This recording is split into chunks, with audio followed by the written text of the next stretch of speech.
Yay! Hello everyone! Welcome to the Transatlantic Call-In Show where you can call in and talk to some trans people, and you can ask us any questions you like. You can even ask us stupid questions or horrible questions, and we will take them. We will even prioritize you if you're an idiot, because that's what people like to see, but also because we value your opinion, I guess. But anyway, this week you can talk to Katy Montgomerie. That is me. I am a trans person from England. And also, this week I'm with... Erin Reed. I am a trans person from Washington, D.C. So, Erin, you have like a massive Twitter and TikTok, I think, and you seem to always know exactly what's going on all the time in the USA. So, like, I followed you for ages, but for anyone who doesn't know, like, what's your thing? What do you do?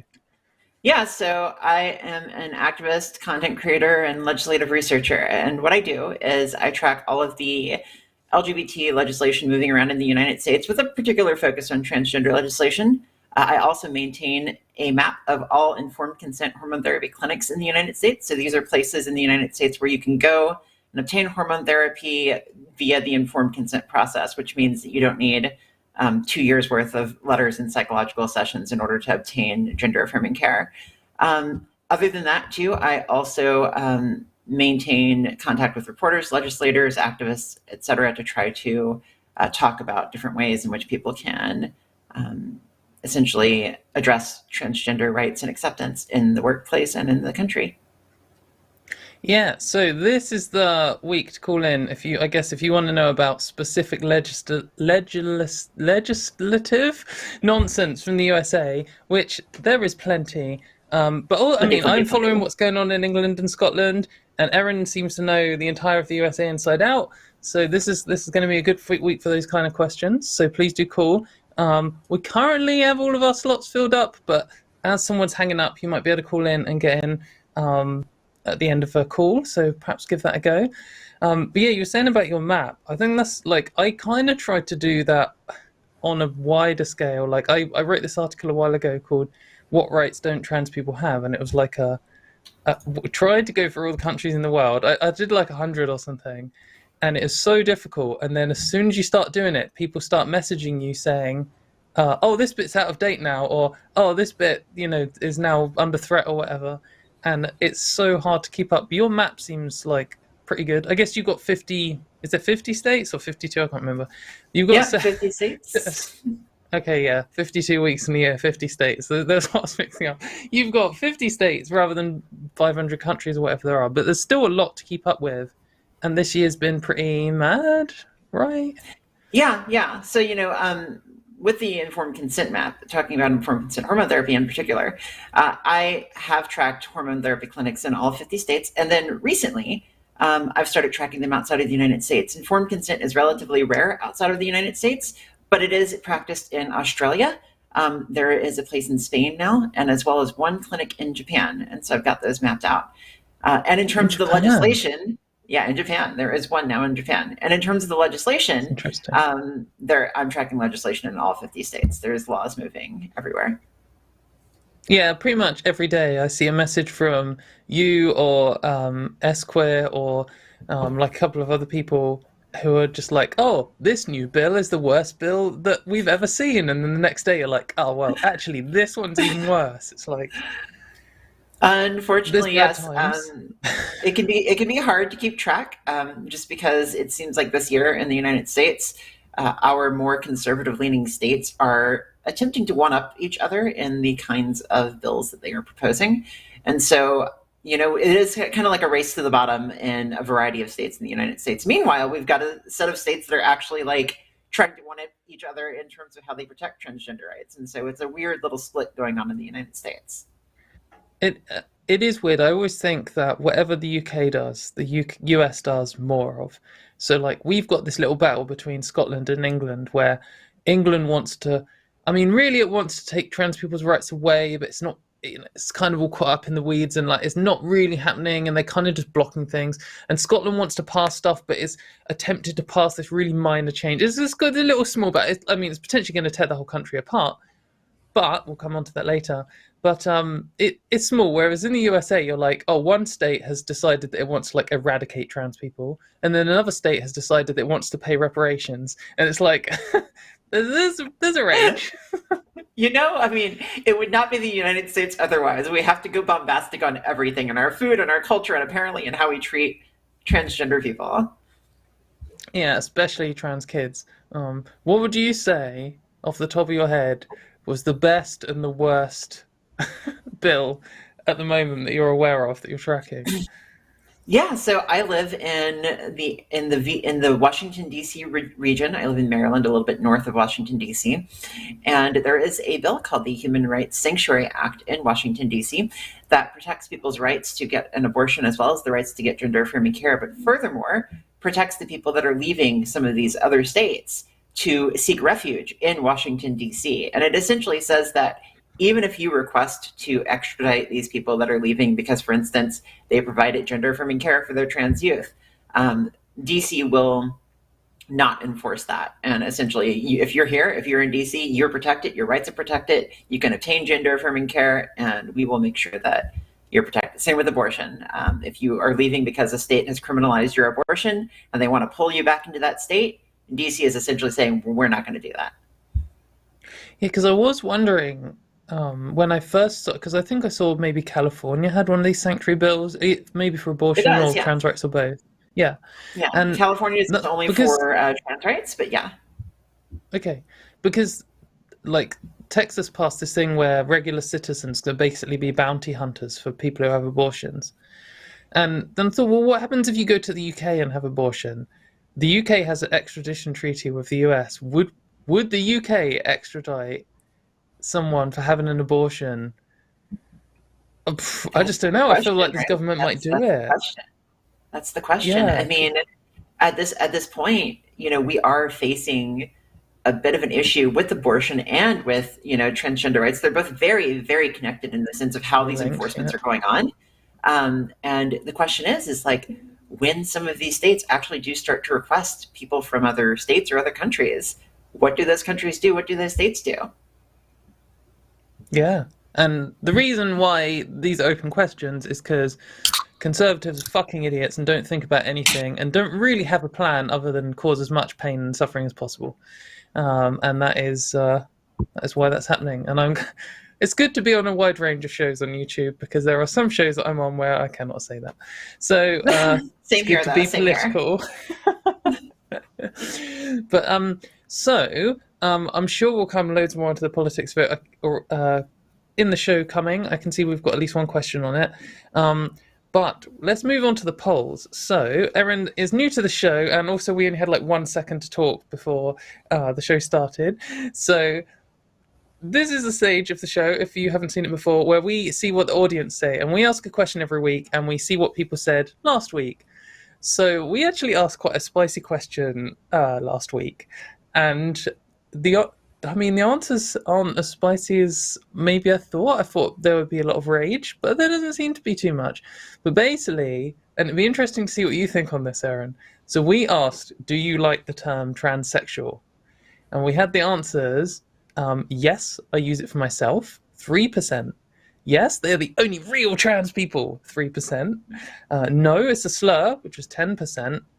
And no, it's only for elitists and trans meds, which is 6%, and then don't care, which got 79%.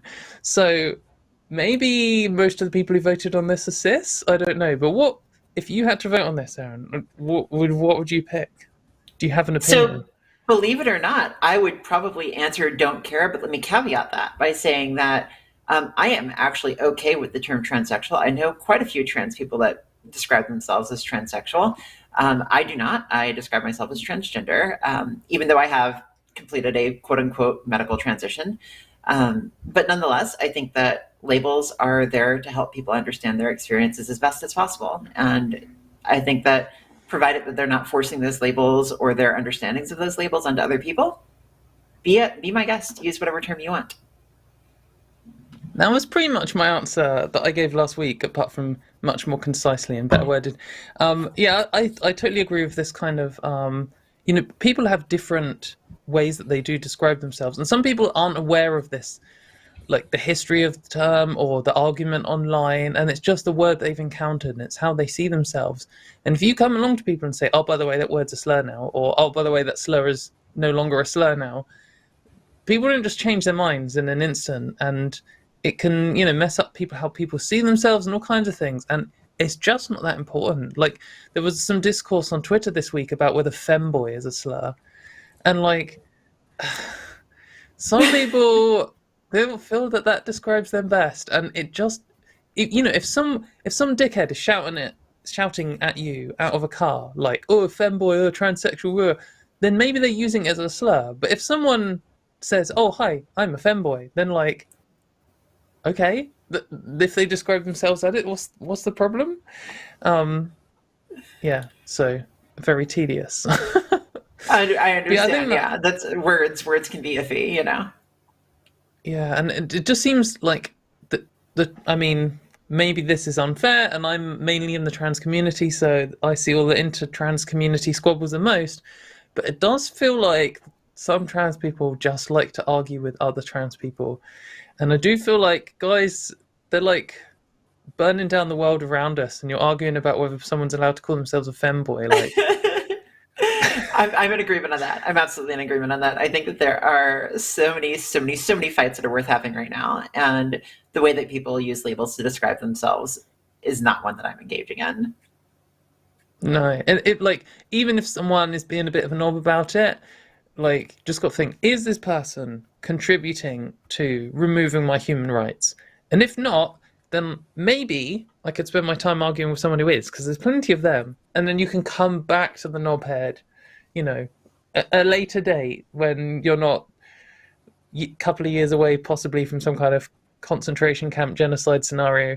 Not that I'm threatening people with that, obviously, but it's always a fear.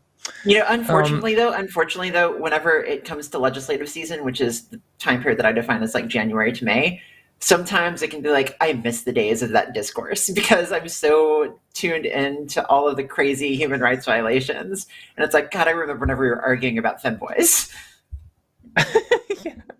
I often feel like that when I go on Facebook, because I kept Facebook for just like my real life friends, and I try and keep trans rights stuff out of that. Like, if people ask, then I tell them, but I don't want it, I like to have a space to go, and I like to go and see my like real friends without the stress of it all. And then you see people having a big stress about something, and like about bin day, and there's some like people are getting an absolute outrage on Facebook about bin day, and I'm like, man, I wish my life was that simple. No shade if the bins is your biggest issue in your life, but like, could be worse. Mm-hmm. Anyway, that was last week's poll. I think it was quite good, but this week, I don't know how much you followed this. I think that it was an important question to ask because it's like the thing that's happening in the UK at the moment. But I don't know how well you've followed this, Erin. But basically, the question is, the UK recently said they would overrule the Scottish government for the first time since Scotland's had devolved power, blah, blah, blah, legal stuff, because Scotland tried to pass a minor trans rights improvement. What was your reaction? And the options are: shocked, I didn't see that coming; good, let trans people break up the UK; scared, what will they do next; or other. But yeah, have you seen about this, or do I? I have seen about it. I have seen it. I am not as steeped into UK politics as I am into United States politics. So like the whole political structure of how Scotland versus the UK versus like how those are divided and how they could potentially split up, and how like one can pass a rule that then gets overruled by the UK, like that whole thing is a little confusing to me because I don't have like the civics history that I imagine that UK people have to learn growing up. But I will say that I think it is objectively a little bit hilarious that transgender people might be one of the steps that led to the dissolution of the United Kingdom. Like that, this empire that has existed and this country that has existed, and it's like of all of the big struggles and all of the massive things that have occurred since the UK was formed, this is like what they're willing to go to bat on, It's just yeah, it's just so nonsense. I mean, it's good that people can see the funny side of it because I do understand people who are a bit scared because it does kind of say like if the UK government is genuinely willing to put like the future of the country on the line over blocking a pretty minor trans rights improvement, like how bad are they going to go if Scotland does go independent? Then who's going to be fighting for trans rights? I feel like all of the worthwhile politicians are in Scotland, and then what's going to happen here? But at the same time, it's kind of hilarious that they've absolutely lost their minds. I feel like I say transphobia rots your brain a lot, but I don't say it enough. Like this is transphobic brain rot in action. It's just it is nonsense. People lose their minds over trans people, and like we see this not just in governments and government decision making. I mean, I've seen it in the United States, for instance, laws being proposed that are completely off the wall, like one of them that would fine people $1,500 for not using the pronouns associated with your DNA. That was a ridiculous piece of legislation that was proposed in the United States. It's like look through a microscope, oh look, that's a she her right there.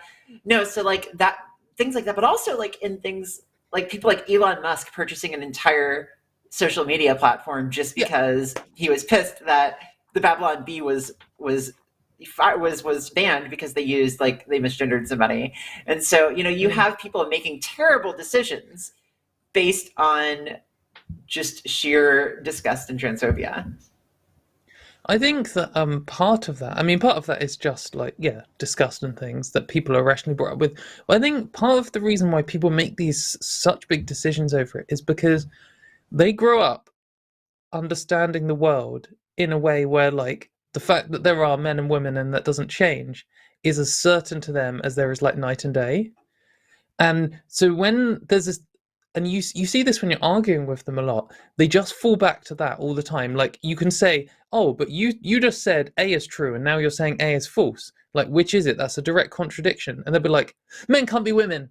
And like, that isn't even related to what we're talking about, but it's their cement that makes them feel secure. And so when it's got a situation like Elon Musk or something, they're like, this must be a good idea because the alternative is that I have to accept that trans people are like real and men and women aren't the only options, and that to them just seems like saying, oh well, maybe tomorrow we'll just have 3 days in a row without a night, and that just can't happen, so therefore my decisions must be right. And so they have this kind of like beyond confidence. It's not like confidence, it's like certainty that they're right, but it will hide all of these contradictions in their worldview from themselves. And then they do all this ridiculous stuff. It's like, Graham Linehan destroying his entire life, and he still believes there's going to be this like judgment day where he's restored and everything goes right and they put all the trans people in jail. And I think a lot of people have this kind of attitude, and it's the same people, like Elon Musk and like all these nutters passing these bills and stuff. They're just so certain. Like this pronouns DNA thing, like anyone who spent any time on this at all would just realize how utterly ridiculous that is. What are you going to do? Call up someone, ask for healthcare, then they call you she, her, and then you're like, oh, well, actually, my chromosomes are probably XY, and then suddenly they have to pay a fine, like, over the phone? It just feels like then what you should do is call up all of the governor's office. If your voice passes, this is on all the trans men whose voices dropped. If they pass a law like this, you've got to go around recording yourself, calling up every single Republican staffer, like congressman, everything. And when they're like, hello, how can I help you, sir? And you could be like, ha! you got to pay $1,500. There was one of the people that testified was a trans woman, and she got up there, she spoke, and they referred to her as Miss such and such, and she's like, I just cost you $1,500 under this law. And thankfully the bill did not pass the committee because they realized, like, okay, as extreme as we are, this is going to come back on us. I'm in agreement with everything you said. And also, just on this before we move on, this like pronouns thing is just such another classic example of another phrase I like to say, which I don't feel like I contributed to this one. I definitely just stole it, but every conservative accusation is an admission. And I just feel like it's so true. Like, they're going around saying, pronouns are compelled speech. I'm being forced to do this. And then you're like, what? No, I'm just asking you to be polite, mate. Just stop being a prick. And then they go and then try and literally write it into law, compelling your speech. Like, it's not us doing that, is it? No, there's a really good example of this that just happened 2 days ago in Utah. So, for instance, one of the accusations I think that often gets levied at people that that advocate for gender affirming care for trans youth is the quote unquote sexualization of children. And so there was a bill in Utah that would ban gender affirming care for trans youth. And one of the Democrats on the committee basically tried to call their bluff on it and said, okay, well, if you don't want to sexualize the bodies of children, quote unquote, how about I add an amendment to your bill that says that we're going to ban plastic surgery for everybody, no breast implants for teens, all teens. So no breast implants for teens, et cetera. And the thing is, in Utah, they've got a thriving plastic surgery industry with many breast implants, and teenagers do get breast implants there. And of course, the Mormon Republicans on the committee, all 5 of them out of the 7 people, voted down this amendment. And so you had this strange case where gender affirming care was banned for trans youth, but gender affirming care for cis youth who wanted breast implants was completely legal and fine. Yeah, and it's just, oh man, it's just so stupid. Anyway, before I rant off on that, perhaps we will have a call about it later. We're about to move on to calls, but if you would like to send a super chat of $5 or more, then at the end we will read it out. And this is Erin's first ever show, so maybe we'll get some hashtag Team Erins in the chat. Maybe we won't, maybe she'll finish on 0 points and she'll be so ashamed of losing that she'll never come back. But we'll see. Someone's got to vote for us. So, but yeah, I think it's, let's move on to some calls. Are you ready for some calls? Let's do it. Wicked. Okay. So the first person we're going to talk to is going to be Tilly in San Antonio, who wants to ask, how do we catch up the general public on trans discourse? Tilly, go for it. Hello. Hi. Oh. Hi. So I guess before I can ask the question, though, I have to do the litmus test.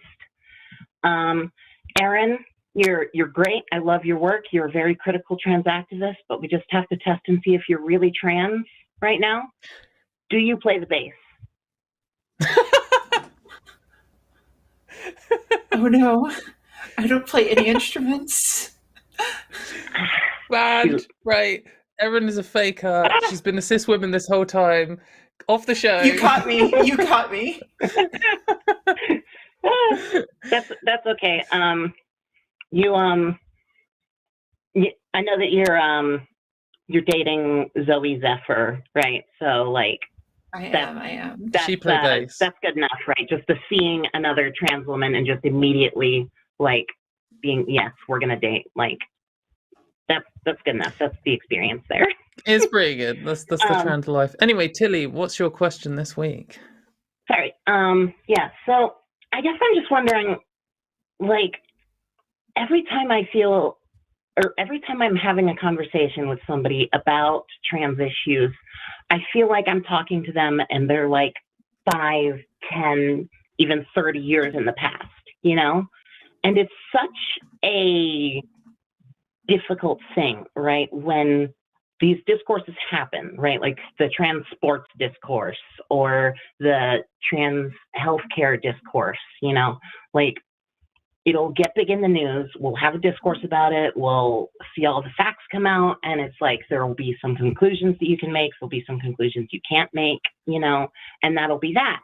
But while we've moved on to the next conversation and advocating for the things that those discourses have clearly put forward as the best options, like there are people who are still on those things. Like there's still people talking about Leah Thomas, and there were people still talking about Laurel Hubbard, people are still bitching about Caitlyn Jenner, and it's like, they're so far behind on everything that there is to do in trans rights discourse. And frankly, I don't know how to catch them up because people are, it's like you were saying before, they have this absolute certainty, this concrete set.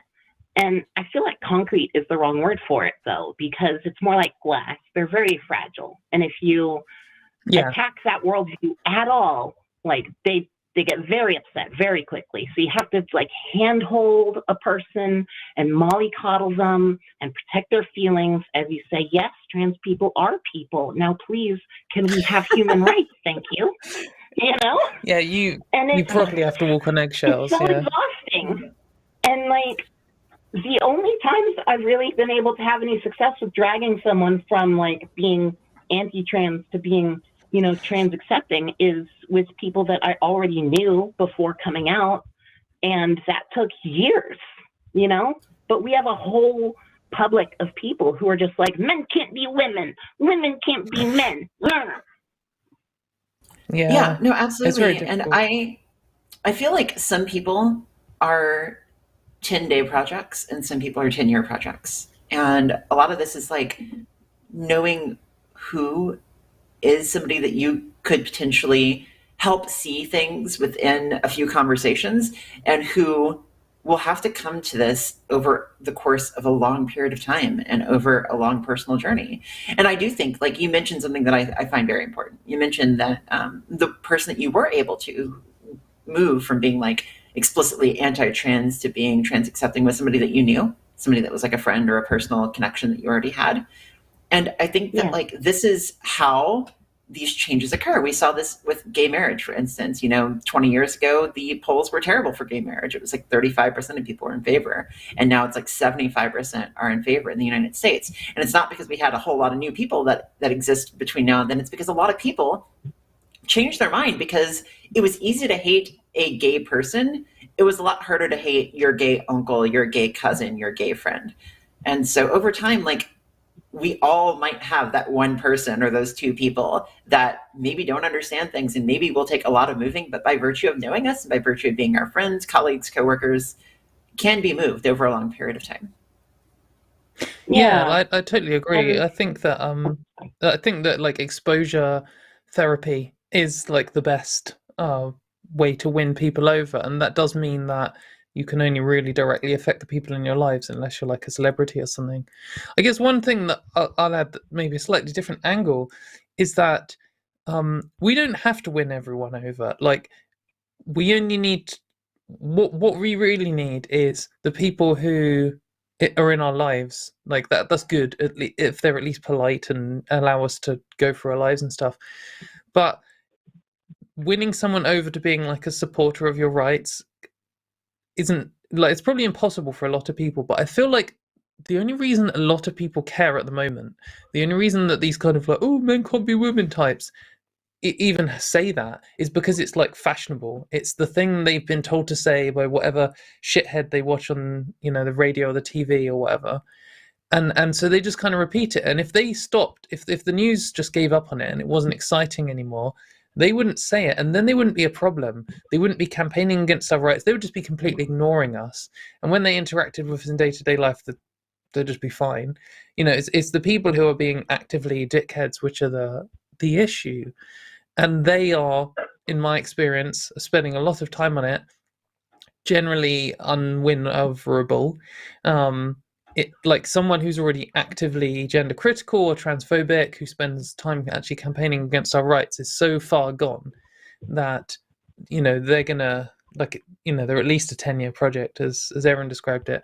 But for all these kind of neutrals in the middle, all we've really got to say, like, oh, they're still whining about Caitlyn Jenner and stuff, and that's cool. But really, you just need to be like, mate, just fuck off. Like, Caitlyn Jenner's a twat, but her name is Caitlyn and she's a she, and like, who cares? Like, get a hobby, and then hopefully lots of people are then just like, oh yeah, and that's it. Like, that's good enough. That's all I need from them. I agree entirely. I agree with. Sorry, I agree with Go on, Erin. Pretty much all of that. I also think, maybe we don't necessarily have an entire 10 years to wait. Right, like, yeah, I'm not talking I like don't necessarily think that's necessarily a full-blown genocide or anything, but like there are trans youth out there, who need health care like soon, and Like these policies require public support, and the massive wave of anti-trans laws proposed in the U.S. Like this stuff, it feels a lot more urgent than being able to just wait for people to catch up through osmosis, you know? Yeah, I mean, that's true when it's like the parent of a trans kid or something, but then they're the ones who are then exposed to it and are more likely to go to one of the extremes rather than a don't care middle. But I mean, I guess it depends what kind of situation you're in. If it's if it's like your aunt or uncle or something and they're a 10-year project, then maybe the best solution is just be like, well, I'll see you in 10 years when you stop being a shithead. And then, the rest of the people in your life. Anyway, Erin, sorry, you were going to say... With, like, hang on a sec, Tilly. Hang on. Than I am with, like, sorry, the people Tilly, who hang on are... a sec. Sorry. No. Sorry, I just wanted to... I want to jump in. Because I feel like I understand what you're saying, Tilly, that, like, some of these kids in places like Texas or Florida, et cetera, don't have 10 years, because that is an entire puberty that they're going to go through. That is an entire chance of being taken from their parents. And, I do think that in several places in the United States, this is where we are. Like, this is what we're going to have to contend with. And in terms of like what we can do, the best thing that we can do for those kids, for the ones that are going to be stuck, for the ones that are going to be targeted, trans people have existed for a very long time. We have persevered. We have gotten through some very dark times in our history. And there will be damage done to these communities. This is why us advocates often are so outspoken about this, is because we know the damage that's going to be done. However, a lot of us also know the resilience that our community can have in the face of adversity. And I think that, like, making sure that these kids have each other, making sure that they have allies in their lives, making sure that they have people that can take care of them and help get them through what will be, unfortunately, a very traumatizing experience for them, is going to be, I think, what a lot of people need to focus on now. Because I do think, and we're going to fight like hell, but in a place like Texas, in a place like North Dakota, in a place like Alabama, the politics are just not there for us right now. Like, it's brutal right now in those states. And so we do what we can. We do what we can for the kids there. We do. And I mean, to the best of our abilities. There are some ways where these kids can still obtain gender affirming care, and where, trans youth and trans adults now, because they're being targeted in some of these states, can obtain gender affirming care. And so I would definitely highly suggest that anybody with trans kids reach out to their local networks to figure out the ways in which you can technically comply with the law while still also taking care of the trans youth. But at the end, we're going to just have to take care of the kids no matter what circumstance they're in, no matter what circumstance the state puts them in. I think, like, in the sort of spirit of the question of how do we win these things, some of the like kind of overall battle for trans rights is going to be decades, and I think that's just a fact, and I think that we do need to accept that. But that doesn't mean we can't look and see what strategies of arguing and also winning people over are the best. And I mean, in my experience, and it is changing, my opinion, and over time, but I still feel like the single best thing we can do to win over people is just have trans people out there doing stuff, and not just like arguing on the radio or doing call-in shows like I do, but like just having a trans person who is a singer, or just having a trans person who plays computer games, or a trans person who does dressage or whatever. I was trying to think of something totally different, but when you see a trans person on the TV, on Fox News. Well, I mean, it might make a difference. You never know. But like having trans people just there being normal means that then, or being weird, as long as they're being weird along with some weird cis people, then people are just like, oh yeah, they're just kind of just other people, and that's how we're going to win long term. But short term, getting the word out in the right places hopefully can make a difference. The jury's still out in my mind on exactly how to do it. But yeah, so I guess do you feel like? How do you feel to those answers? So I guess what I'm sort of taking away from what you're saying is just to focus on sort of individually aiding people who are in tough situations, like hooking up with these smaller organizations and, working to help out people, which is pretty close to where I was already at. It's just like, I'm kind of at this point where I'm looking for the ways to try and, like, I don't know, not be Well, I think do what you're good at, because necessarily. Yeah, I think do what you're good at, because if you're the kind of person who's good at networking locally, and or you've got a strong presence in the local community, I'm terrible at networking. Some people are, and if you're those things, then that's what you should do. And if you're the kind of person who doesn't have any real life friends, but you've got loads of internet friends, and you're really good at like arguing, or you're really good at art or something, there's a role for you in this big superstructure. Whatever one thing, it's not just going to be. We're not just going to win over people just all by having like trans rights call-in shows, because we need people to do the local community work. We need people to, be in sitcoms and stuff. We need all the whole scope of it. So you've got to think what you want to do, but also what you're good at, and then I think go with that probably. But yeah, thanks for your call, Tilly. I think it's a good discussion topic. Yeah, and it's always worth. Thanks, y'all. I really appreciate what y'all do. Keep up the good work. Cool, thanks. Enjoy your bass guitar playing. See you around. But yeah, I think it's a good topic to constantly review. What do we think is the most important thing to be doing right now? And also to not always, like, sometimes I feel like, oh, maybe I should do a flipping map in the UK of all the people, because you're obviously good at doing this map stuff. And they're like, oh, I'd probably can't really be asked, and it's probably not my skill set. So, but I love Google Maps. Google Maps has been so much for me. Yeah, but like, how do you? Because sometimes people tip me on a thing, like they'll be like, "Oh, Germany's just going to pass this new law that does this," and I'm like, right. I could either just take their word on it, or I can go and read a load of stuff that's auto-translated from German. So, like, no, for me, whenever I did the informed consent clinic thing, I had done the initial work. I found a lot of them. And then I had presented it online as a list of all informed consent therapy clinics. And the thing about the internet is that if you claim to have all of something, people will say, no, you don't. Here's something that you missed. Yeah. And as a result, I managed to get a lot of people to give me lots of information in more clinics. And so, yes, weaponized people being mad at the internet, and went ahead and added a bunch of new clinics that way. Now, at this point, though, like, the community does the work for me. People tell me if there are clinics that have shut down, if their doctor has, stopped practicing, and I just essentially rely on the community. Collate it. Yeah. Yeah.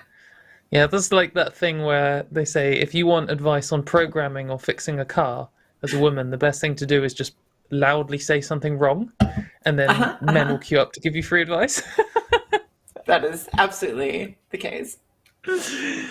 Right, we're going to talk next to Emily in Texas, who feels she doesn't have the typical trans journey and is having some self-doubt. Emily, what's your journey, and what do you think the typical one is? Hi. Well, I'd always had this conception of being trans is like you start out, you feel it when you're a kid, and you're like, and then it gets stronger when you're in your teenage years, and that kind, and then you transition when you're an adult, or something like that. The main point being, this is something that I felt my whole life, and that kind of thing. And I've recently, comparatively, started exploring myself around 2-3 years ago, really, and come to the conclusion that I'm trans.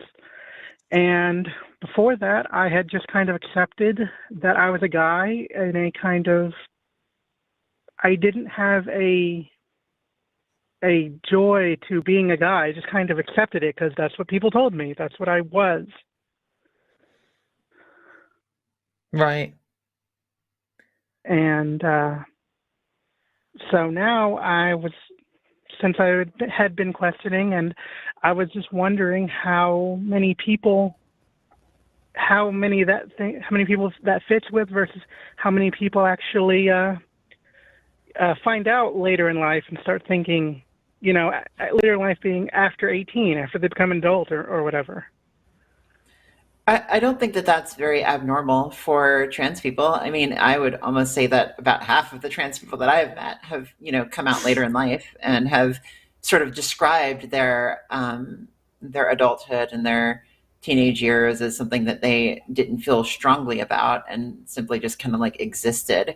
I also think that like there are forms of gender dysphoria that present themselves differently for different people. And so for some people, gender dysphoria might present itself as a general ambivalence towards life and everything. And then upon transitioning, they realize that once being in the right body, once being affirming to themselves and allowing themselves to be the person that they want to be, their life fills with color, joy, and they find meaning and happiness. And, like I've seen this with a lot of people. And this is why I think, for instance, some people say that like gender dysphoria isn't entirely the right framework for how being trans exists. There is also the idea of experiencing joy by transitioning and experiencing joy at existing in a body that matches what you want it to be. And so, I think that like ambivalence in and of itself and just like being ambivalent all the time about who you are and perhaps like not giving your body and yourself the credit it deserves can be a presentation of being upset with your body and ignoring it. I think it's a very it just really sounds to me like a very cis person who doesn't really like trans person way of dealing with things. Like, oh yeah, there's all these people who are saying they want to transition, but some of them say that they would rather die than not transition. So they're obviously in a lot of pain, so we'll help them, but the rest don't deserve it. And this is kind of like, oh, well, unless you're suffering, then you shouldn't transition because you don't need to. It's like that kind of like, if you don't need it, then you don't deserve it. But that's just total fucking garbage. Like, it's your body, and if it's going to make your life better, then transitioning is the right thing to do. If it's going to make your life worse, then it's the wrong thing to do. And, sometimes that's hard to find out. And it's obviously easier to know if you've got intense gender dysphoria. And then, as transitioning happens, you get then like intense gender euphoria and like the whole thing flips. That's the easiest, in one sense, it's the easiest to know, but maybe it's much harder to deal with internally.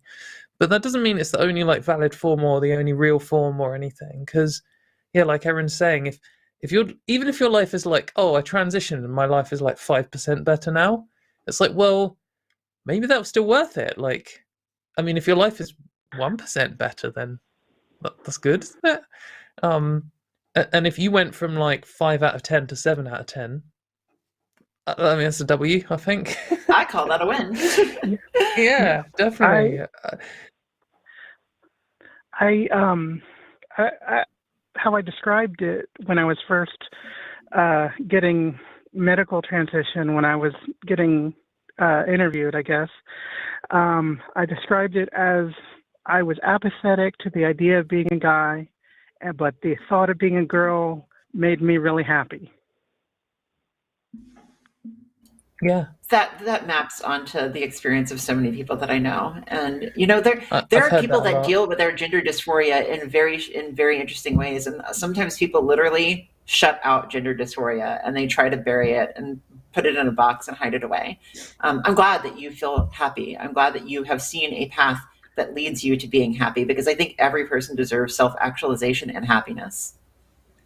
I think that it's not even just a gender dysphoria thing, because, I mean, I've been in a situation where I've been in an abusive relationship, and, there was times of like intense suffering in it, but a lot of the time it was just baseline awful.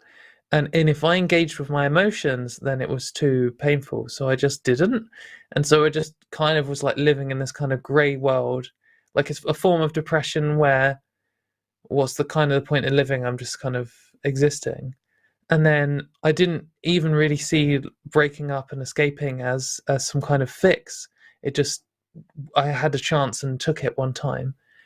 And then I didn't even realize how much better my life got, or any like it. I was just doing things. I was like, wow, I'm just like happy now. I can just do what I want. I'm just like, I'm so free, and it didn't seem like every single day I wanted to escape the relationship, and finally I've done it. It was like I was existing, just living, and now I'm really living my life. I don't know. I'm sure it's not quite the same, but I do feel like there's people handle these things in different ways, but I guess just before you respond, the most important thing here is, even if you were the only trans person on Earth who was like this, that's also cool, because you don't have to be the same as everyone else. And I think that's one of the things I hear the most from people. And I actually had 2 different people DM me in the last 24 hours saying like, oh, I feel like I'm not like other trans people. And then they describe something that basically 10% of all trans people say. But like, so what? I mean, I understand you want to justify it to yourself that it's okay to be normal, and you know, it's worrying. Am I making the right decision? All this kind of stuff. But ultimately, the bottom line is, if it's going to make your life better, then it's right for you, even if you're the one weird trans person who, like, who cares? But I understand. I'm not trying to dismiss anyone who feels stressed by this. It is absolutely not easy to just be like, oh, well, who cares then? I'm just different to everyone else. Like, no problem. Because being different to everyone else is stressful. But rationally, it's no different. But Emily, how do you do you feel any better about it, or have we just made it worse? Yeah, that makes a lot of sense, really. I guess I was just not all the time, but a good portion of, a little bit of the time, I was thinking, oh, that I'm not valid or anything, and someone told me that like the trans experience is thinking you're not trans enough. So it's yeah, fact. And it's true, and it's ridiculous when anyone else says it. Like, if you say you're not trans enough, stupid. If Erin says it, stupid. If I say it though, maybe I'm right. You know, maybe I'm not trans enough. I'm probably the worst trans person. So, and I think everyone thinks that. But yeah, I guess I was just having increased self-doubt. Oh, thank you. No, Thanks it's so okay. No, so if you finish your sentence, if you have more to add. Oh, yeah, just most of the people in my life have been very supportive of me, and I'm thankful for that. I'm just I had this meeting with my parents a few months ago, and they just kind of intensified all my self-doubts that I already had about myself. And so I wanted to get validation, I guess. They said, I think that's fine. Oh, this isn't something that you have felt. This isn't something you felt since you were a teenager or whatever. Then that means you don't feel this way. Right. I think that even with supportive parents, I mean, like, my parents are supportive, but sometimes going back to my family home and, you know, being around them can make me feel a bit insecure, and just like, you know, things have changed, and it was a lot more like that earlier on in transition. And I think that's kind of normal response to any kind of, and also I get it when I see like my friends from primary school or secondary school or something. Sometimes it's just like, oh, things are very different now. But yeah, that is also a very cis person thing to say, like, oh, unless you've, I mean, it's kind of what I was just saying earlier, wasn't it? Like, unless you felt this since you were 3, then you're probably a faker. So that means I have an excuse to deny you healthcare. It's like, fuck off. And that's where you get these like true trans narratives from. You know, you get trans people saying this too, where they're like, oh, 3? If you didn't know when you were 2, then you're a faker. It's like, yeah, I mean, you see this in the poll that we had earlier. It's that kind of idea. There are people that will try to make your experience out to be less valid, and you know, I don't think that you have to give those voices any credit to yourself, because they don't have to live your life. Like, you're the only one that has to travel around the sun in your body, and you only get to do this once. You may as well make it the best trip around the sun that you can possibly have. imagine if, like, Emily, are you right or left-handed? Right. Imagine if tomorrow you woke up and you were like, man, writing with my right hand actually seems garbage, and I can write much better with my left hand. And like, I was definitely right-handed yesterday, but today I'm definitely left-handed. And then like you spend 6 months trying to make it work, and then you're like, you know what, I'm actually left-handed. And then you told your parents, and you're like, this is kind of weird because I've been right-handed since I was a child, but like I'm left-handed now. And if they replied, like, well, you weren't left-handed when you were a child, therefore you have to write with your right hand. Like, that's just, I mean, I feel like that's the equivalent, because it's like, well, I mean, I kind of see what you're trying to say, but it's just kind of nonsense because I just am left-handed. Like, what are you talking about? It doesn't really matter what I used to be. And I guess the concern would be what happens if you then switch back to right-handed, but then that is something you will have to deal with. I mean, there's nothing saying you would. I mean, in fact, well, there's a lot of evidence to suggest that you won't. In the case of trans people, because like 98, 99% or whatever benefit from transition and don't consider detransition. But you know, there's a non-zero chance, even probably for me and Erin, that we could potentially be like, oh, actually, transition wasn't right for us. But the thing is, my life has been just factually better since transitioning. And when I have doubts, I just need to remind myself, I'm just like, well, right now, I am happy. And other than me worrying about the future, there's absolutely no sign that this is the wrong thing for me. And if there does, you know, if I do go for a little period where I was like, I mean, I feel like this is less relevant to me now, but earlier in transition, when I was worrying, like, oh, what happens if I regret it? I'm like, well, if I do actually go for a period where my life is worse because of transition for like 3 months or something, then I can consider it. But until then, you just got to look at the facts. Like, is your life better? Well, if no, then ask some questions. And if yes, then fuck it. I don't know. I don't know how helpful that is. Yeah, that makes sense. That makes sense. I mean, I've liked myself for the first time, like in my life, honestly. Like how I look, see? how I am. I'm really happy. That's I'm good. really happy for you about that. Like that's the thing is that, you know, for so many trans people that I know, myself included, a lot of us figured out after transitioning that like this is right for us by the positive changes that happen in our lives. And like for me, I smoked for 10 years. I don't smoke cigarettes anymore. I haven't since the day that I started hormone therapy. I used to have panic attacks. I haven't had one in a very long time, since before transition. And so, you know, like you see the positive impacts in your life. And I don't know about like all of the biological, psychological processes that lead to this, but I do know about the effects in my life. And I know that, you know, living this way and being this way and accepting this part of who I am has been an enormous help for me. And I think, you know, if you find that to be the case for you, lean into it, you know? Yeah. Yeah. But yeah, thanks, Emily, for your call. I think it's a good topic. And if you know, end up seeing your parents again and are stressed about it again, totally feel free to call in again and keep us updated on how it goes. But yeah, rationalize. That's my pro tip for anything.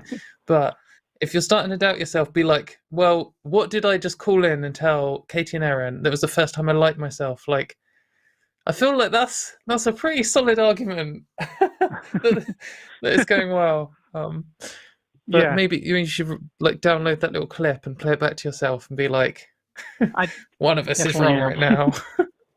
But yeah, thanks a lot, Emily. Hopefully we'll talk to you again in the future. That was a good call. I like it when you get a trans person who's like, oh, I don't know if this is right for me, but this is the happiest I've ever been in my life. It's like, It's very sweet. I love it so much. I love it so much. Me too. But yeah, so we still have quite a lot of calls lined up, but just been discussing with the production staff. We love supportive calls. We love giving advice and all this kind of stuff. We also love arguing with people. So we've got like an argument lane in the call screen. If you're someone who wants to call in and argue, then there is space for you, even if the other lines are full. So just so you know, if you're currently in chat telling everyone that you destroy us in a debate or whatever, now there's no excuse because the lines are no longer full, for you especially. Just saying. But also, before we move on to the next calls, I just wanted to point out that The Line, which is the channel this is on, actually has loads of different shows.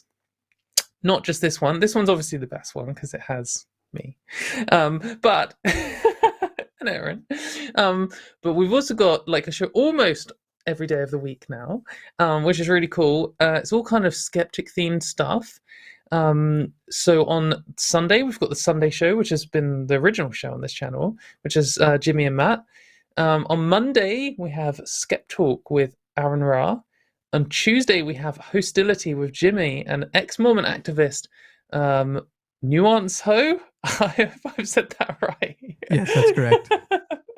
Okay, wicked. And on Wednesday we have the Hangout with Matt, and his guest is Beat the Cult Nikki. So there's like pretty cool stuff to watch, and that's why you should definitely subscribe to this channel, and you should definitely like this video so that Jimmy knows that we're bringing in subscribers, but also we're still the best show on the channel. So that's a good way you can support the channel. Hey, Katy, who's on Transatlantic next Thursday? Because that's where I had to stop announcements. Oh, well, not me. So do you know every other show that is booked out a month? Just so you know. I'm schedule shaming you right now. I know, live on air, fucking cis person trying to ruin my flow. What I was about got to a do, good voice though. Got a good voice. Oh, thank you. For a cis. What I was about to say is that you can support the line on Patreon if you go to patreon.com/calltheline.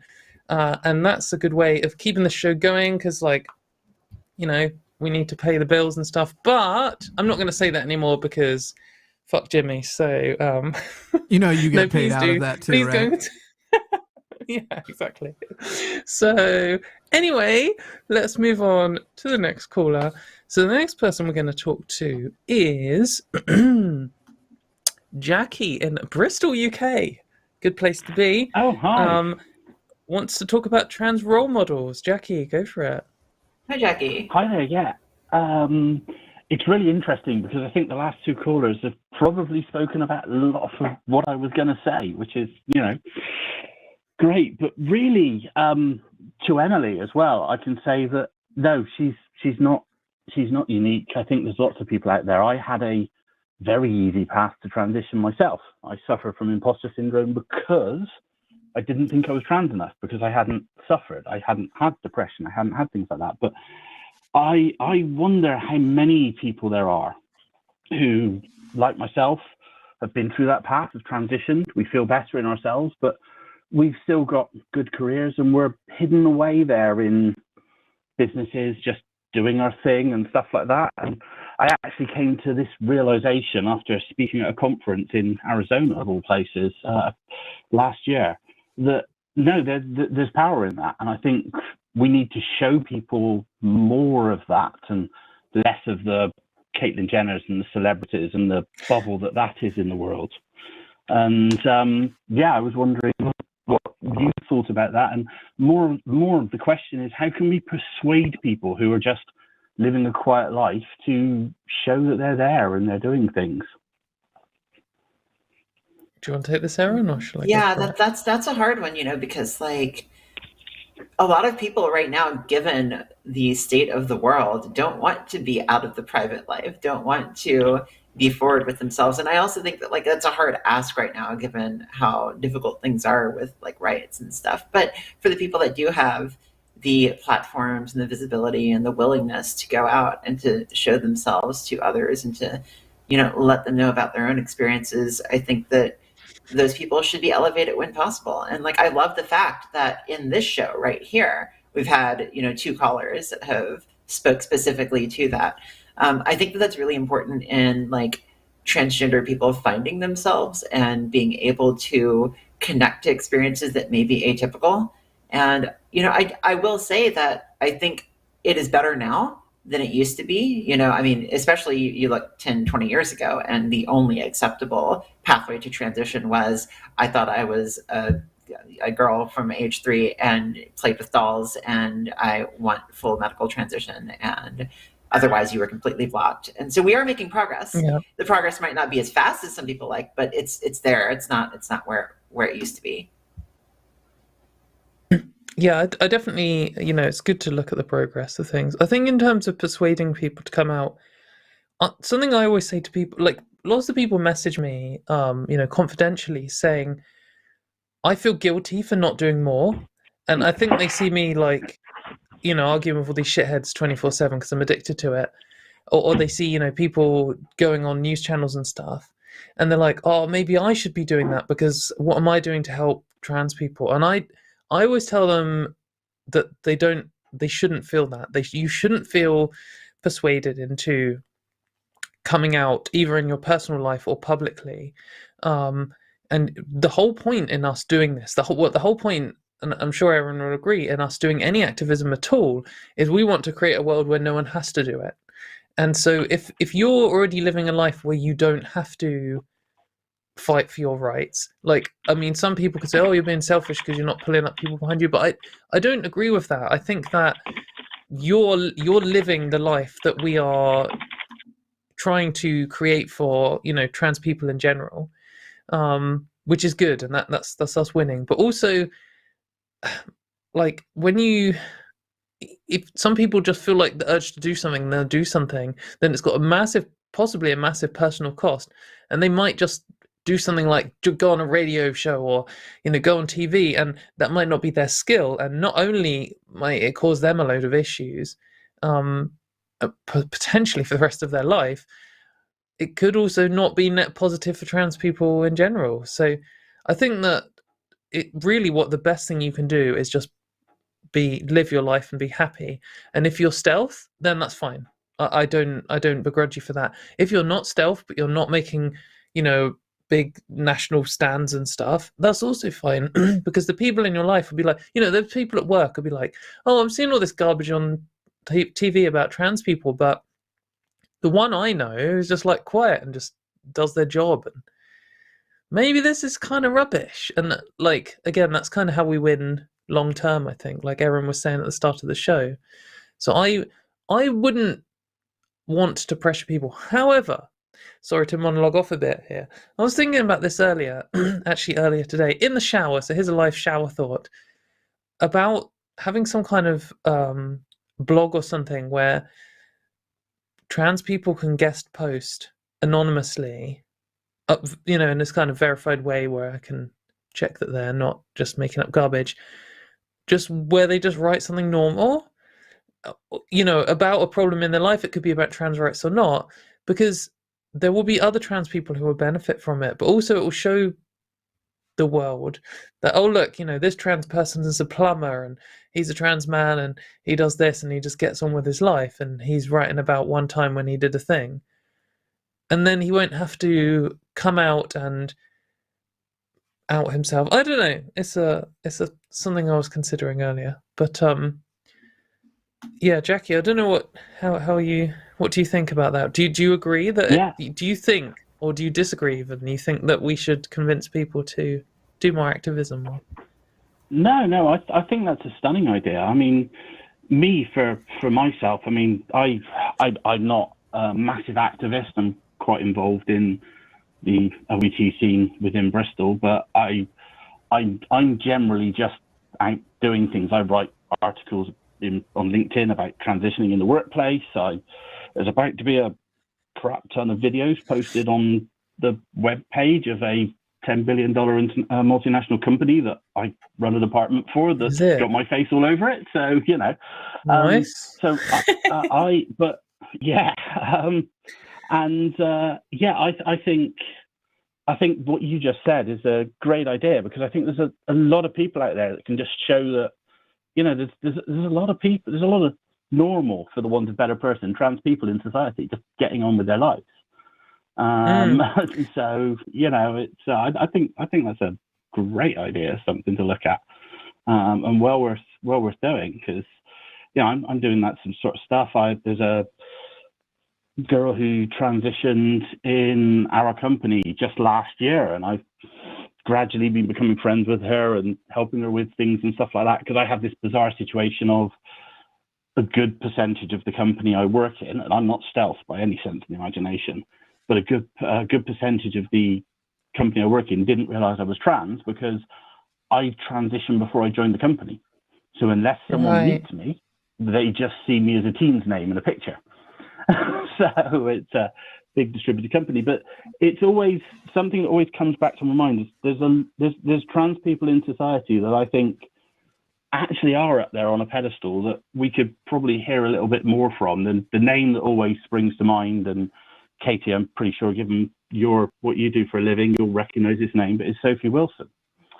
And, Right. you know, she's had a huge impact on the world, and is but she's got a very private life. And there is part of me that wishes we could get people like that just to, you know, just to talk a little bit more about the issues, because of, you know, I think they have standing, but that's But I think that's that, just where that you know, is. when in the case of people like that, there's a few of them, isn't there? There's this kind of a little niche of trans women who designed hardware and software that's like in every phone on Earth. I can't think of some of the other names now, but Sophie Wilson's definitely one of them. So for anyone who doesn't know, she came up with the ARM microprocessor code, I think, or something. It's basically, it's literally in every single smartphone. Yeah, the microarchitecture. Okay, and yeah, she's like some kind of quiet genius who just, you know, has done loads of cool stuff. But I wouldn't want to make her feel like she has to do more, because she's obviously in a flow doing what she does do. And sure, the average person on the street hasn't heard of Sophie Wilson, but if you're an engineer, especially if you work on, like, you know, hardware microchip stuff, you've probably heard of her. Oh, and they're the people who need to know about it. And then suddenly all the engineers are like, oh yeah, well, I've read all this garbage about trans people, but Sophie Wilson's like a genius, so I don't know. maybe it's all kind of rubbish. So, I love that. I love that so much. No, I love that so much. Like, you know, you're mentioning those kinds of people. Like, you know, I think about like Amy Schneider on Jeopardy. You know, won over so many people that were Jeopardy super fans that had maybe not experienced, you know, seeing a transgender person on the TV screen at all times, and yet then you had like this wonderful woman, Amy, who was so congenial and just like very easy to fall in love with. And all of a sudden, like, you know, I remember whenever she had her historic Jeopardy run, watching Twitter and watching the reactions to it, and like people saying, I watched this with my grandma, and my grandma didn't realize that she was trans, and then we finally talked about it, and it was amazing. And that's the kind of rep that I think, you know, does good for a lot of people. Yeah. And it's also great to win over. Yeah. It's great to win over the super mainstream, but it's also good to win over the small niche stuff. And like, you know, that's where the kind of grassroots stuff happens. We're not going to be able to like take on the mainstream media or whatever, but if we can teach everyone who like has some weird niche, like StarCraft 2, there was some trans player who was really good at that, and then everyone who plays StarCraft suddenly knows who she is and has to have an opinion, and then it's like, oh well, now, you know, they're more supportive, and then they understand, and then they have like non-StarCraft friends, apparently, some of them, and then it kind of spills out from there. So I don't know. But, yeah. Erin, you smiled when I said StarCraft. No, so actually I'm smiling because of my girlfriend, Zoe Zephyr. She's representative in Montana. Whenever she won her seat in Montana, you know, she got a lot of news for doing that. But what a lot of people also didn't realize, but her community realized, was that she was also a Super Smash Brothers champion tournament player, and also being like a trans woman Smash Brothers player who had won her seat in Montana. Got like super niche like acclaim within the Smash community, which I know nothing about, but it was great to see. So whenever you say like StarCraft, yeah, like Smash as well. Exactly. It's one of those like that has got to be. I bet that's one of those things where you're like a trans woman who played Super Smash Bros. Who then won a seat in Montana. That's mad. That's like 1 in a trillion or whatever. And then I bet there's a whole fucking niche. I bet there's like this crew of like 100 Smash Bros. Like political Montana types, and they're all like, yeah, I bet she's got a niche. Exactly. Yeah, but anyway, thanks for calling, Jackie. This was it was a good call. Thanks very much. If I could just throw go in, for it. I hate mayo, and given where I'm from, born and bred, it's got to be hashtag Team Katy. Yay! Thanks, That's Jackie. not how voting works here. Thanks a lot. Yeah, you got to do a super chat for it to count as a point. But thank you very much, Jackie. Yeah. Anyway, thank you very much. We will talk to you again in the future. Erin, that does remind me, I haven't grilled you on the slime question. yes or no, mayonnaise? Mayonnaise? Yes, I like mayonnaise. Oh, vile. Disgusting. I'm Right. sorry. So now hashtag Team Mayo votes are for Erin. She is the slime presenter this week. Arden's yes. usually our slime queen, so... Does Erin even I know love about it. what the points and stuff are? I do not Erin know. knows nothing, and she's just confused, and I'm enjoying leaving it that way. No. It's great. It's great. So No, basically- I'm imagining in my mind slime. Okay. Go ahead. Basically, if the viewers would like, they can send a super chat of $5 or more, and we'll read it out at the end. But also, if they put a hashtag Team Katy or a hashtag Team Erin or a hashtag Team No Slime or hashtag Team Mayonnaise or something, then we get a point for it. And then if we get 25 points at the end, then we win. And usually we force, if it's a regular host, next time they're on, we force them to do something really stupid. So one of our regulars, student Dr. Ben, was forced to eat some dry Weetabix last time, which is some British cereal, which is really hard to eat dry.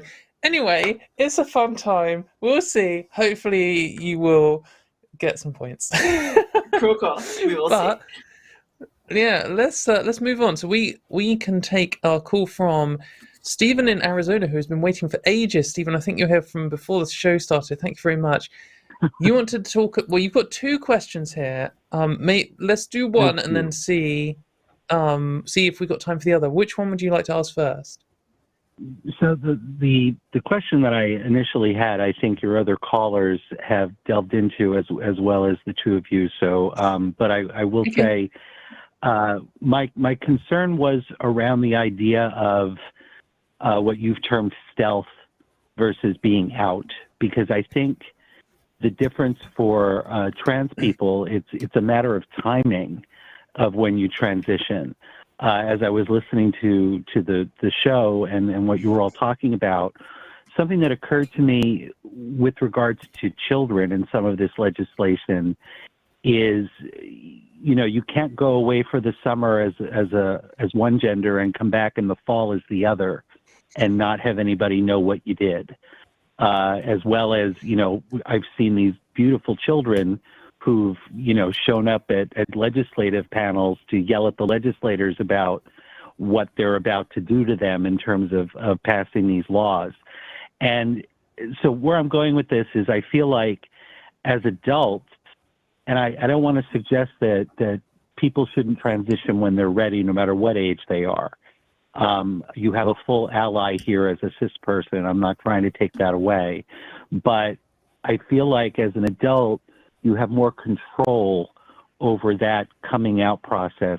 If you want to come out, like Jackie just talked about, transitioning before she started at her new job, so no one ever knew. And I feel like children don't necessarily have the luxury of that. So that wasn't any of my original question, actually. It just kind of came up listening to you. I wondered what your thoughts are on what I just put out there.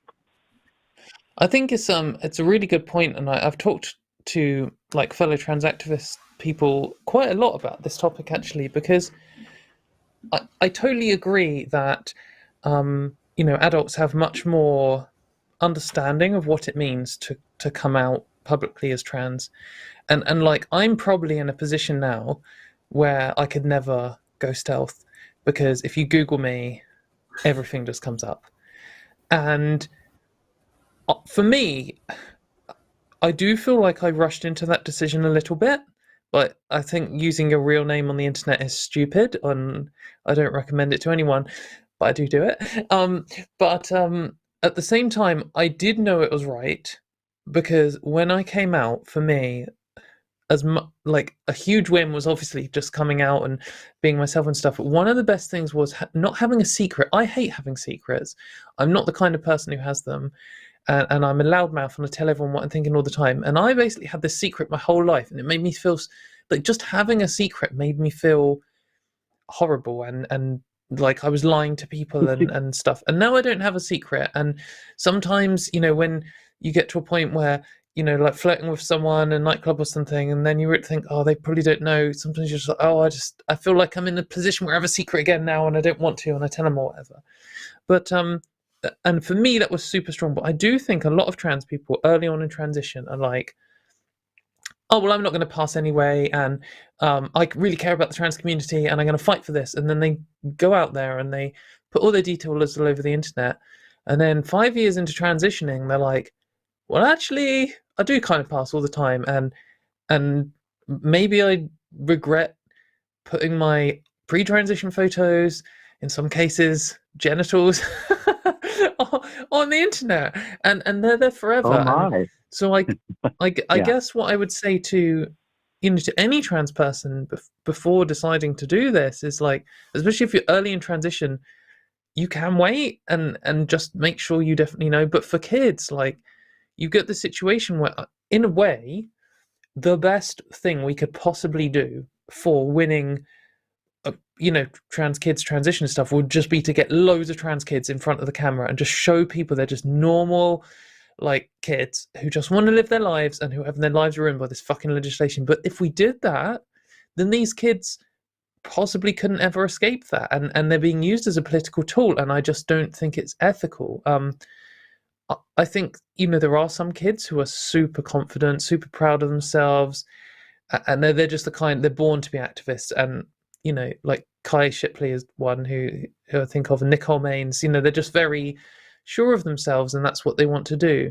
But even then, it's difficult. I just don't know. But I would say, in general, if you're a parent of a trans kid,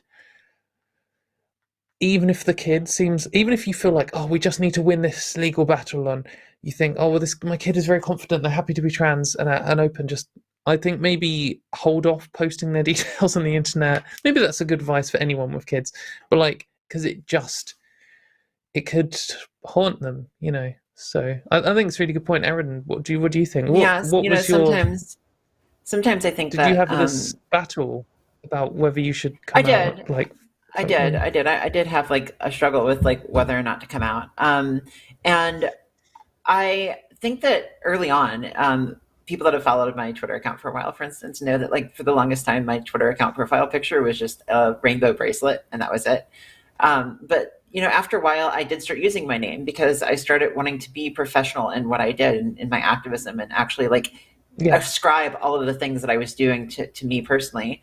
I think for me, like, knowing that I will never be able to live stealth, you Google my name and what comes up. I've got all kinds of my hormone therapy map, my activism, my Substack. And I don't mind that though, because like early on in my transition, I kind of did want to go stealth at some point and like just live my life as a woman. But as I've gotten further along in my transition, I actually really love being trans. I think that it's an amazing part of who I am.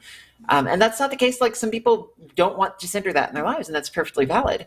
And then whenever it comes to kids, I think that it's a really big struggle for some of these kid activists because, like you had mentioned, the decision to go public is, number one, probably going to follow them for the rest of their lives because of the fact that like they are out now and everybody can see them, like, Kai, for instance.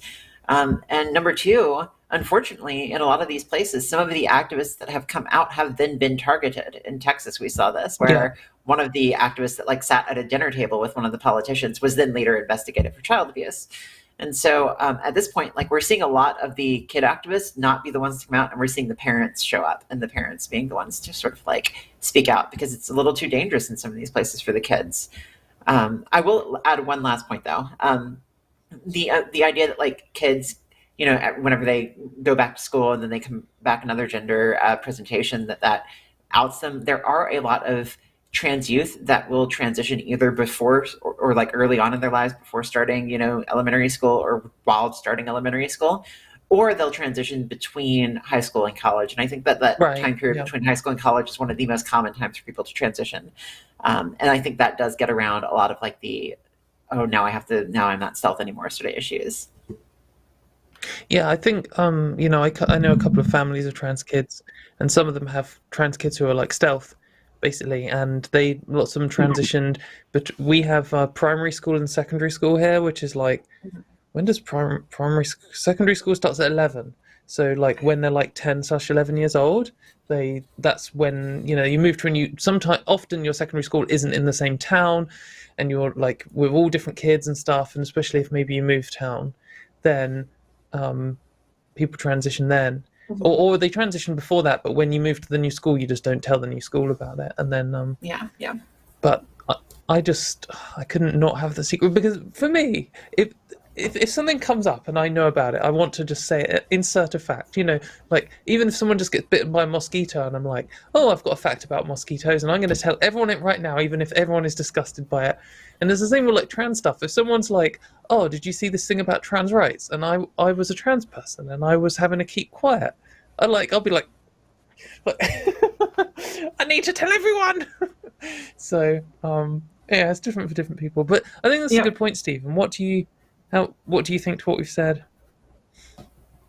Oh, yes, I think that was very useful, and secrets are exhausting. So I as an LGBT person myself, I know this, but I had the ability to be stealth for as well, except for my clear voice, but I could be stealth as long as I wanted to be and as long as I professed to be. But if I transitioned my gender, that would have been a little harder to hide. So, and again, and also growing up, I mean, I'm old, so, I grew up in the 70s and 80s, that coming out was a different thing. And what that leads to, again, my other question just doesn't seem to make any sense right now. But I just really quickly for Erin, and it kind of goes to what Tilly brought up at the beginning. Do you feel there was maybe a dormancy about attacking trans specifically? Because I feel like we really you talked about how much more accepted same-sex marriage is at this point versus how it was 10 or 15 years ago when we were fighting for it more vigorously. And I feel like because the focus has shifted to trans rights and trans people at this point, from not just laws but violence as well, that it feels more like a particular party, I won't say who, but the Republicans are just kind of looking for something to gin people up. And they can't really go after the greater LGBT stuff directly because it's too accepted. But they can focus in on trans because it's less understood. Would you agree with that observation? Yeah, I think I would. I think that I talk about this a lot in my early years, like whenever I was 10, 11, 12 years old, I was fully out as trans on. I mean, we're on air. Awesome. Okay, wonderful. we are back. We are back. Amazing. I think at least, yeah. I don't know. Yeah. So, Erin, you can hear me. Yes, I can hear you. Stephen, is Stephen still there? No, I don't think. I think the call was lost, so it seems like there was something. Okay. Internet-wide, network-wide. I didn't do it. It wasn't me. Well, we're back, and there's two bits of good news. One, we can hear Erin finish a point, and two, we can do super chats. So that's good news. Yeah. Erin, cool. what do you remember your train of thought? I don't know what people heard. I was just talking because I figured maybe the screen was frozen and I was not. So okay, I don't remember my train of thought quite. That's fine. Well, that was a good last caller. I totally agree that the Republicans are just picking on trans people because they lost the fight with gay people, and they think maybe they can flip things back if they, they're trying to do it. They're moving on to gay people straight away again. So. I remember what I was going to say. So here's what I was saying. I was essentially saying that I actually agreed that like we were flying under the radar a bit, a while back, and I used to be online as myself, as Erin, in chat rooms and message boards on like RPGs that I played online back in the early 2000s and late 1990s. And it felt like there was a lot of acceptance there that there's not any more online, or actually that there is, but it's so much more toxic online because the fight is now happening. But I also think that like the fight needs to happen in order for us to ever get past this point. And so, I definitely understand. Yeah, I totally agree with that. It's a good way of describing it. Like we're under the radar now. We're in the battle zone, and we're gonna win. I don't know. I don't have a war analogy. Anyway, we're about to move on to super chats, but before we do, I'd just like to thank our call screener, Critical Cupcake, for amazing call screeningness. Great work, mate. Thanks very much. But yes, if you'd like to send in a super chat, $5 or more, or 60 Czech crowns, I think this is, Pronus. That would be amazing. Thank you very much. And we will read it out. Erin, would you like to go first? You're the first real quick person. before you start, I feel like just warning, it looks like there's something happening with my ISP. So there's a chance it'll all go down again, but I can't be sure. But we might just come back up, so it's all yeah, exactly. We'll do it live. We're good. Fuck it. We'll do it live. Professionals, hashtag. Right, Erin, would you like to read out the first one? CZK 60.02 from NERESH with 3s for E's. I'm sorry for cheating my way into super chats because I want when I use my Czech magic cures the rest. Also, both Czechia and Czech Republic is correct. Dope. That's true. I was just gonna say, "Cause I Wanna" is the name of a show last night that we had. The context. Okay. We launched a new show called "Cause I Wanna." It's kind of like when I'm bored and I feel like doing a call-in show. It's awesome. It's like I don't know. The show's good. I'll prompt it up while you're reading things and show you the intro though. I'm so proud of this intro music. Anyway, they discovered that to get on the show, you have to send a super chat of $5 or more. And we just identify that by the ones that are green or a color more expensive than green. But Czech kronas, the conversion rate of Czech kronas means people from Czechia or Czech Republic, only it's like $2. It's like $2.30 when they're green. Nice. Yeah. That's Czech Republic is how I grew up saying it, but then they officially changed their name to Czechia in, I don't know, 2019 or something. And it's similar to France's official name is the French Republic, but they're called France colloquially. So now I feel like a terrible American because I was not aware that it had changed to Czechia. Oh my God. Is that because you were a theater kid and you did the Czechoslovakia, boom, shaboom? Former Yugoslavia. No one remembers this. I was in theater as a high schooler. Me too. Okay. Next. Do you hear how exasperated? This is the only time I get to talk and hang out with Katie, and she always makes me feel so unwanted. Notice people disgusting. $5 for Melissa. It's amazing how conservatives all of a sudden care about full faith and credit with non-extradition laws, but were content to ignore it before with marriage. I don't know about this. What's this, Erin? I know all about this. So this is getting into the weeds a little bit, but remember I was talking about safe state laws and like how these states are passing laws that will prevent extradition to other states. So in the United States Constitution, there is a clause, it's the full faith and credit clause, that basically says that all states have to respect other states' authority over their own boundaries and over their own laws. And so, for instance, if somebody breaks a law in Texas and they flee somewhere else, the Constitution says that, like, if Texas wants them back, they have authority over what happened in their state. However, they were content to ignore this whenever states started issuing marriage certificates to gay people before gay marriage was legalized. So Hawaii and Massachusetts was like, yes, gay people, you can get married. And Texas was like, oh, well, to hell with that. I don't want to give them full faith and credit. So I see what they're saying here. There's basically like, okay, so they want to hype on full faith and credit now whenever they were perfectly content to ignore it during the gay marriage issue. Exactly. They don't care about consistency. They care about winning. Right. Yeah, good point. Next. This one's you. And that will be me to read. Yes, $5 from Cassie. I live in a safe state for trans people at the moment. What can I do to help stop this current wave of horrible legislation in other states? I get this question a lot. This is probably one of the most common questions I get because people that follow trans rights and agree with trans rights are more likely to live in a state that is safe.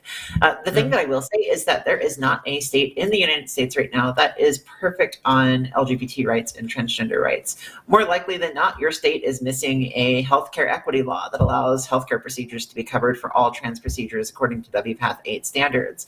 Or your state might be missing a extradition law from people coming from other states. Your state might not have a incarceration protection law or protection for transgender people in shelters or most states still have the trans panic murder defense as well, don't they? Exactly.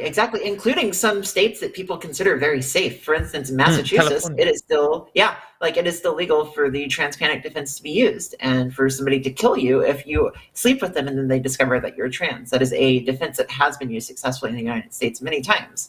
And so, there are things that you can still lobby for in your state. And I think that people do need to focus in their backyard a lot, regardless of what's going on around the country. Death. Next. 109.93 Czech crowns from, I guess it's Naresh. Actually $5 this time. Amazing. Hashtag Team Erin, because this is my first time watching live and I've always wanted to vote against Katy. I mean, that's a good enough reason to get a point, I guess. Thanks, mate. Why don't we make it easy today? The loser has to respond to 5 Matt Walsh tweets this week. Or just tonight. Tonight, yeah. Whoever. I'll do that. I'll do it anyway. He tweets. I will respond to 5. I'll respond to 5. Okay, what number makes you? What number makes you wish you would win? Because Katy, you would do that anyway. But how many until it's like, oh God, no. I think you've got to search through his tweets until you find... No, you've got to go and write something nice about him having twins in reply to him. The loser has to. I would get canceled. I would get straight up canceled. Yeah, we're not trying to have our own audience turn on either of you. Well, maybe something nice is like, I hope the state takes your kids off you so they have a good upbringing. So they're not brainwashed into patriarchy. I don't know. I think 5 Wall Streets is okay. I think that's a good one. Okay, that'll probably get clipped out of context. We could also just say you did something nice about Matt Walsh in general, but mine would literally be like, you have very strong beard genes, which is useful because you are ugly as fuck. But like that's not really. That's sort of not the challenge. I don't know. We'll let people suggest in the chat what they think should. His glasses kind of suit his face, I guess. What's that? His glasses kind of suit his face. Yeah. So it's kind of a point. Are you saying he has punchable glasses? I don't understand. No, I didn't say that. I'm against violence and the state. I am not suggesting anybody punch anybody. The concept of having a punchable face is different than punching. I got the joke, thank you. I know. I felt like I had to explain before the mass reports come in. Don't ban us, YouTube. Wow. Erin? Yeah. Yes. CZK 1000 from there. Amazing. Thank you. My super chat be pinned for a whole hour so easily. This is rigged. Oh my God. We're going to get this is going to keep increasing. We're going to see CZK 2500 from there. Congratulations. So, what is that in real money? That's 36 quid. That's pretty good. About 45 American. But that's the $100 tier. So basically 55% off to get an hour-long pinned message. But I think that's fair because Czech people invented lager and Prague is amazing, like one of the best cities in Europe. So I think 50% discount for Czech people is, I'm happy with that. So I'm good enough giving the 55% discount just for the number of times Naresh will have heard. And where is that when they meet new people online? Yeah, that's true. Flipping Americans. Anyway, next. Thanks, Naresh. That's very kind. $5 from Tilly Miller. That's a good name, by the way. I don't even play the bass. Lol. Hashtag Team Erin to help the newbie. Oh, amazing. Okay.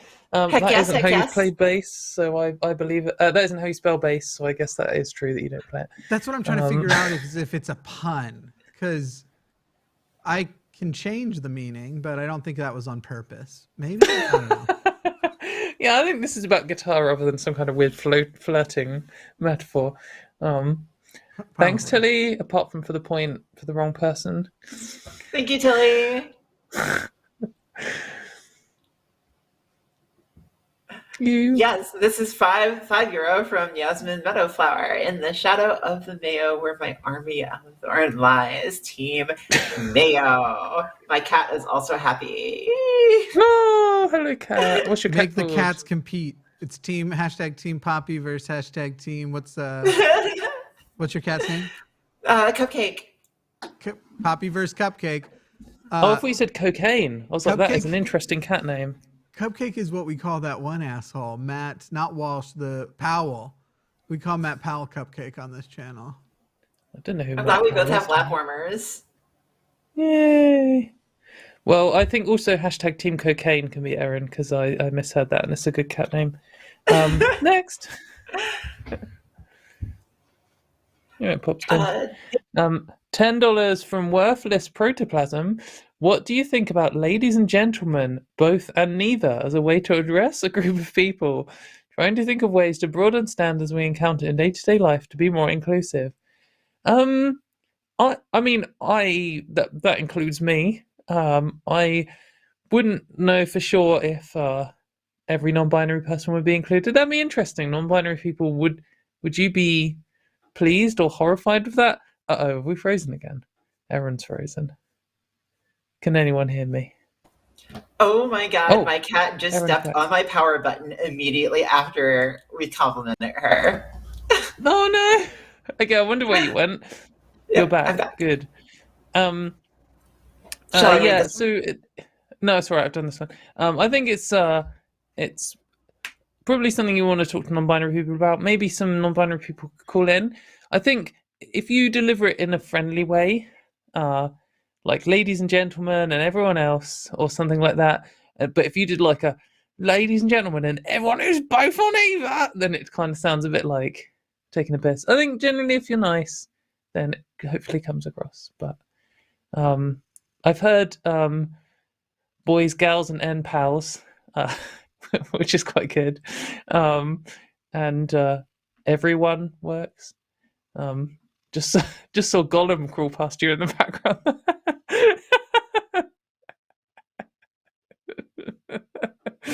Anyway, next. That was some of the creepiest shit I've seen all week. That was a fast pass too. Oh my god. $5 from Nathan Arndt. Team Erin, autocorrect it to temerity. Hope to see you more on this show. Hope to be more on this show, especially if I keep getting all the points. This is a shutout. Yeah, 3, nothing, mate. Wait till Team Katy shows up. $10 from we're Game waiting. Master Flash. I'm waiting too. Where are you guys? Be a good ally, always. Got into an argument with a guy who was anti-trans rights at a bar on Wednesday night. He left angry. I left with a date to board games at a fetish club from a woman nearby. That is how you win, mate. That is causing some dickhead to storm off and then getting a date at a board games club. I mean, to a board game at a fetish club. Okay, that's I hadn't considered the like Venn diagram of board games and fetish, but if that's what you like, this is the thing. This is, I suppose. Yeah, it's like Smash Bros. And winning Senate seats. Exactly. There you go. All right, $10 from Blindy. I walked back into the room and my SO asked me why I was smiling so much about. I had said I just had a great conversation. Thank you so much, Team Katy. We had to give you. Oh, amazing. Thank you. And thanks for the point. $10 from Amarjan.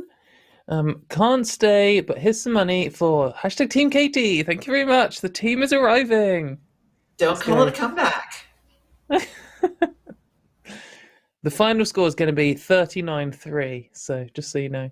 $5 from Esther Bow. Awesome to see Erin on the show. I have followed her on Twitter, I think, since she came out. So obviously Team Erin, which means if Esther followed me since I came out on Twitter, they would know that I had a rainbow bracelet and that was my profile picture. So there you go. Thank you. I think I remember that, actually. I think I remember them days. Old days. So, yeah. OG Erin fans. Next.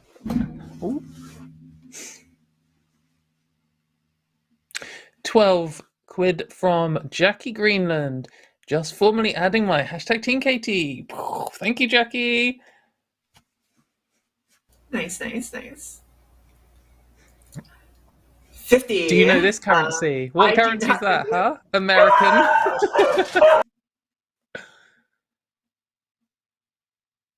Swede.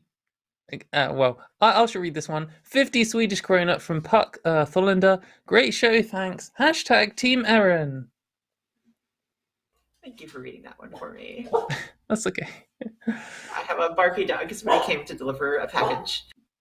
So 50. Wow, quid? thank you very much. Is that quid? Not pounds? That's yeah, quid? Okay. You could say quid. pounds. Okay. I'll just be a typical American. 50 quid from Jackie Greenland. Also, I really like the idea Katy floated about a site where people can publish their ordinary trans life. I don't have the profile to front that, but I do have the resources and operations is kind of my thing. So I'd love to help. Oh, Jackie, hit me up on Twitter. Let's discuss. Cool. Thank you very much. Y'all trying to cut me out of the deal? Let's make sure there are no cis people involved at all.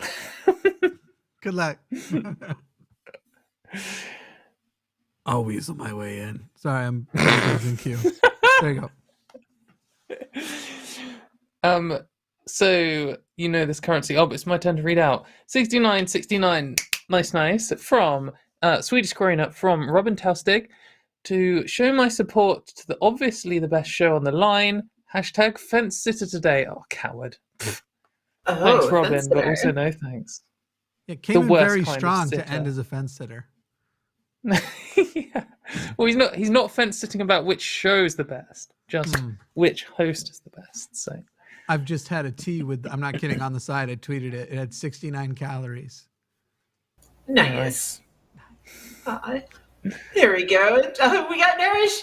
Check 110 from Nourish. My parents are from Czechoslovakia, which is a country that doesn't exist, which means that they don't exist, which means that I don't exist. Y'all, I'm hallucinating right now.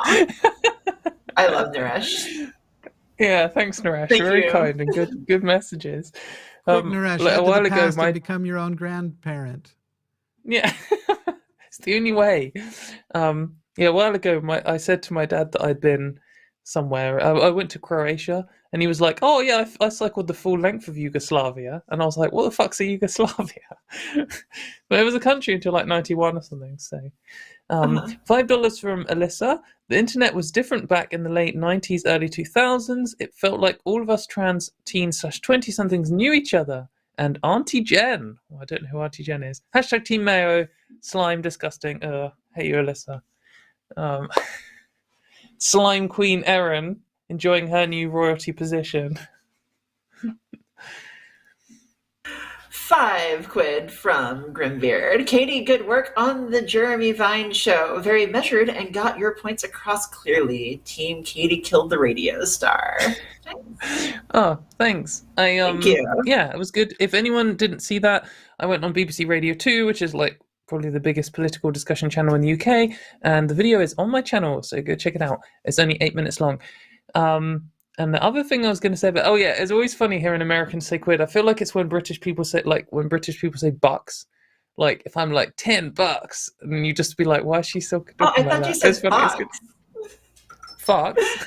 No, I thought you said box, like a square box. Oh, box. Exactly. See, I can't do the American accent well enough. A box. Yeah, there you go. There you go. So just so the audience knows, if you're invested in there being a winner, right now we've only got about 4 super chats left. 3 of them have votes on them. And then we've got the vote that is worth 1 vote in the poll, which means we're like 11 votes away from anybody winning if we run out where Erin's not going to come back. Erin's not going to come back if we just finish on like 10 points. It'd be a shame, a disappointment. If no one wins, I'm selling the show to Wes. Okay, got it. I'll hold you to it. Erin, we didn't get a Wes call this week. You missed out. He is our favorite asterisk caller. Cool. It sounds like, no, I'm trying to be reasonable. What I'm just saying is everything you think is wrong and everything I think is right. Pretty much 100% accurate impression just now. Cool. Got it. We love you really, Wes. Next, please. He called me a liar, so fuck him. Yeah. Yes. don't disagree. Next. $10 from Rhino7962.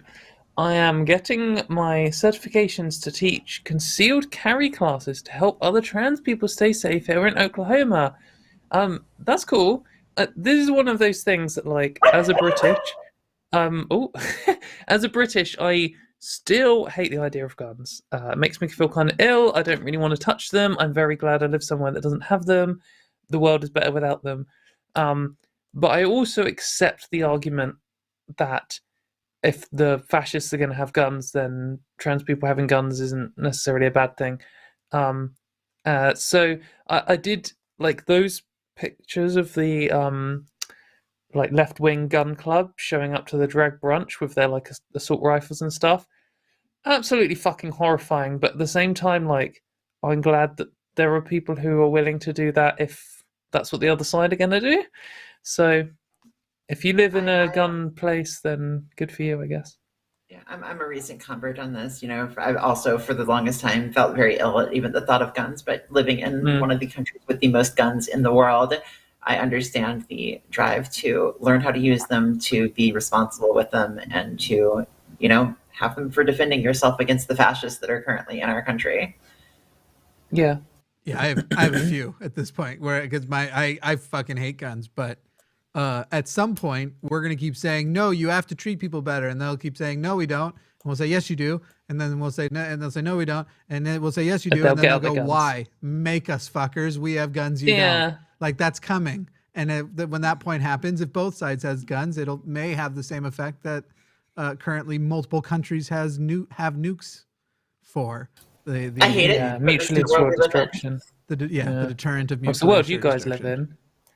Mutually assured destruction here means you both know someone called Gary who would beat you up at the pub. Like, that's the biggest weapon we have. So, and it's the same Gary.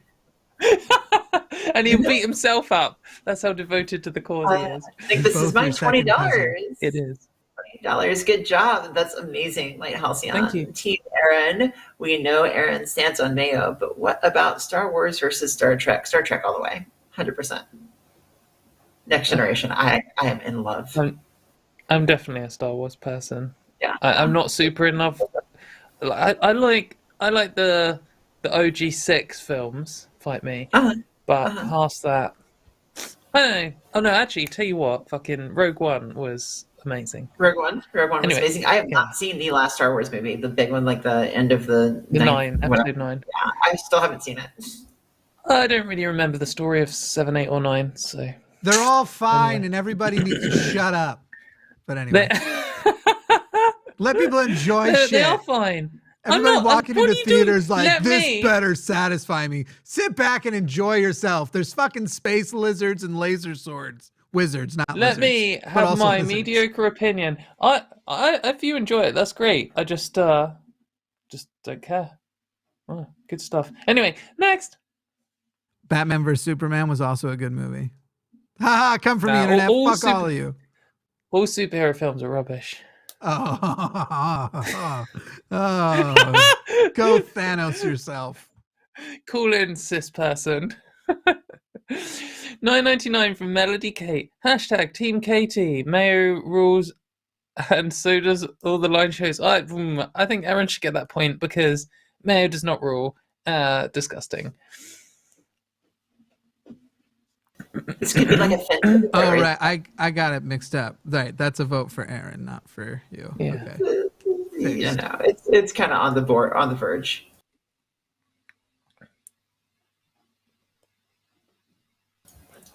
All right. This is hold on. I want to say this right again. No, SEK. Yes. 50 Swedish krona from Puck Thalander. I think it is more inclusive with the one word such as honored guest or dear audience. Team Cupcake, where are you? She scampered off. I think you should. She gollumed past you in the background just now. I think also listen up, fucks. That'll do. Like, oi, dickheads. I think that's a good way to introduce a crowd. I've just started going on with what's up, assholes. That's sort of my most recent. Yeah, that's what I do with my friends. I'm like, oi, dickheads, listen. Every now and then when I catch myself saying ladies and gentlemen, I'll reference Futurama and end it with and smizmars. I feel like that's an acknowledgement of a third category. It's good. That's great. £10 from Helen Lawson. All week I saw and heard was flipping Katy everywhere in the media. Yeah, I did 4 things, but Beth, who's at Picklebee on Twitter, did something like 11 or something, so she won. it was a big week for trans media representation because every single channel wanted us to go and argue, and we decided to do it this time. So yeah, it was good. And all the other ones that I did are eventually going to end up on my YouTube. But yeah, thank you, all you do, Katy. Hashtag Team Erin. Fuck off, Helen. It was a big week for transmedia here too. Like I gave like 12 interviews last week because of all the legislation stuff that was going on. That doesn't mean you deserve a point. Don't try and feel like 10-4 is a horrific score. What, 4 points? Guys, come on. What's going on? We're pretty close. At the end of this game is going to be 33-3 or whatever you said. You're right. Pretty close anyway. It's pretty close. Yeah. I will tell you, that was a bit of a cell phone. I don't think it's an exaggeration that at least 15 times since your appearance, I've told people how jealous I was that you got to be on the LBC set doing a call-in show. It was really cool. It's so like well-oiled and pro and stuff. You know when you have a friend you love so much that when they do something that's really admirable, you hate them a little? Yeah. I just hate you so much. You're like living the day James comes calling and he's like, right, we gotta get you over here on the show. That's when I'll cross the ocean by plane. I'll do it for the LBC. Man, it was pretty good. I'll give you a little behind the scenes thingy. So the chair I sat in was like bolted to the floor and like tried to move it and I couldn't move. And then the tech guy was like, oh yeah, that's the Boris Johnson chair, because they used to have Boris Johnson in to interview quite a lot on there. And he would always lean back on his chair and swizzle it around and stuff and go away from the microphone so they couldn't hear him. So they had to bolt his chair to the floor just so that he could actually be heard. So I sat in the Boris Johnson chair. But anyway, next. Did we already do this one? Yes. Yep, we already did that one. Okay. Sorry, I don't watch the show. This is a joke. So I think then we're on this one. Whose is this? Is this mine or yours? Yeah, you can do it because Helen just betrayed me. Czechoslovakia, 110 from Naresh. I refuse to pay less than $5. The Yugo in Yugoslavia stands for South. They were the Southern Slavs. Oh, Naresh, that's interesting. I didn't know that. You contribute so much. Yeah, mate, you've brought flipping everything to this show. The only thing you haven't brought is a hashtag Team Katy, unless you did, and then I wasn't paying attention. I'm sorry.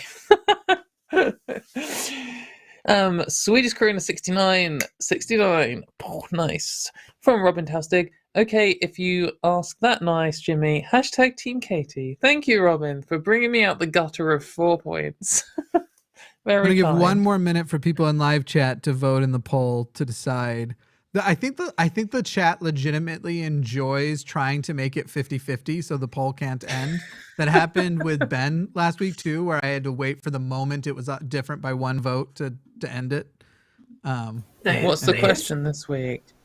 Just worth 1 point. Hashtag Team Katy or hashtag Team Erin. Oh, okay. Well, I'm going to go and vote for me. So. Wait, where is it? The live chat. There's no chance that you are winning. It's Brexit numbers at the moment, so bad stuff. Do you need to leave right in 2 minutes, or do you have a few minutes beyond the hour? I have a few minutes. Cool. $4.99 from Nicholas. Love the show. It's a staple of my week. Hashtag Team Barking Dogs. Hashtag Team Erin. Well, I'm glad everyone could show up on a Saturday because we wanted Erin on so much. This was the best time. And we'll be back next Thursday as normal time. Possibly with Arden. I don't know. We'll see. I ended the live chat poll, so that point with 52% of the vote goes to Erin. Brexit numbers is your fucking leave. You are, mate. I'm Remain. I'm the true one true answer. Hashtag Team Remainers. Come on, guys. That'll get you engaged. Bring the politics. There you go. You have a true fan right here. Is this one you? Can't remember. I'll go. $10 from Larry Fishman. Team Katy for her correct opinion on superhero movies. Yes, Larry. Thank you very much. Thank you, Larry. We need to give Katy some votes. I appreciate that, Larry. The concept of a correct opinion. My goodness, on such a subjective matter. Actually true. This is a skeptic show, and as skeptics we should all agree that objectively true that superhero films aren't very good. Let me, objective morality. Call into the Sunday show if you disagree with the concept of objective morality. Or if you agree with it. British maybe. Northerner. Look, I'd agree with you, right? But then we both be wrong. It wasn't very northern, but good effort. I felt quite northern. Maybe not. Definitely their insult, though. Where the fuck are we left? Have we left off? Sorry, I'm finding our place. There we go. Here we go. There's a new one. Wow, thanks. Another one from Naresh. Very kind. 110 Czech crowns from Naresh. A second hashtag Team Erin, but only if she likes Stargate. I like Stargate. I've seen Stargate. Stargate was the first sci-fi that I ever watched. It was on Sci-Fi Network whenever I was a kid, and yeah, I liked it. I watched it as a kid. I watched the film first, and I thought the film was the coolest thing I'd ever seen at the time. And then watched TV. I watched it up until, spoilers ahead, until the Ori got involved, and then it was like, it got into that kind of superhero territory where they're basically magic, and I wasn't really interested anymore. Bring back the Goa'uld. Anyway, next. Wow, thank you very much. Yes, $50 from Captain Red Bull. Amazing. To help with connection issues, I want to hear Jimmy say, I'm giving it my all she's got, Captain, and now I'm going to play StarCraft. Team Erin, Team Katy, Team Erin. Do all three of my votes count? No, for you get one vote for Erin. I'm willing to let $50 get 3 votes. That's the new new rule. It's one per, but if you do $50, you can do 3. And you wanted to, I'm giving it all she's got, Captain. I don't remember what that person sounds like. I don't watch Star Trek. It's got a Scottish accent. Can you do Scottish? Oh, yeah, but I have to think of whose Scottish accent I want to do. Sean Connery. Hang on. What's that? Sean Connery. He doesn't sound Scottish. No, he doesn't. That's why I said it. Yeah. Same thing with, what's his face, who gets all upset about it, the chef, when people don't recognize he's Scottish. You look like an idiot sandwich. That guy. Oh, wait. Is he Scottish? Yeah. Gordon that's what Ramsay. I'm saying. You didn't even know. No, I didn't know. I feel like the only person who's coming to mind right now is like Shrek. That's great. Yeah. I'm giving it all she's got, Captain. Yeah. That's a good effort. So, just so you know, we're about to finish the show, but there's still a few more to go. And if you get 3 votes for $50, then maybe you get 9 votes for $150. Just saying, 9 votes could put me in the lead. No, we got to do it tiered. It'll be like 3 for 50, 5 for 100. I don't know if you then go up by, like, we'll say 3 for 50, 5 for 100, 10 for 250, 25 for 500. Enterprising person on chat, what you should do is you should donate the 100 and give me all 9 votes. She would really hate that. You could do it, but you do have to do a hash. You have to write each vote out individually. Each one as many as you have to write hashtag Team Erin, hashtag Team Erin, hashtag Team Erin. That is good for me and Erin because we both got 4-letter names. But if we're on here with Arden with her 5 letters, we can't get as many votes in. So heathen. What a loser. You can you can do a really long message if you give $100. Oh, can you? Is it longer? You get longer messages? Yeah. Oh, yeah. For $100, you can practically send us a book. Someone send a $500 super chat with the whole of Harry Potter where they replace all of the characters' names with trans people. Anyway, next.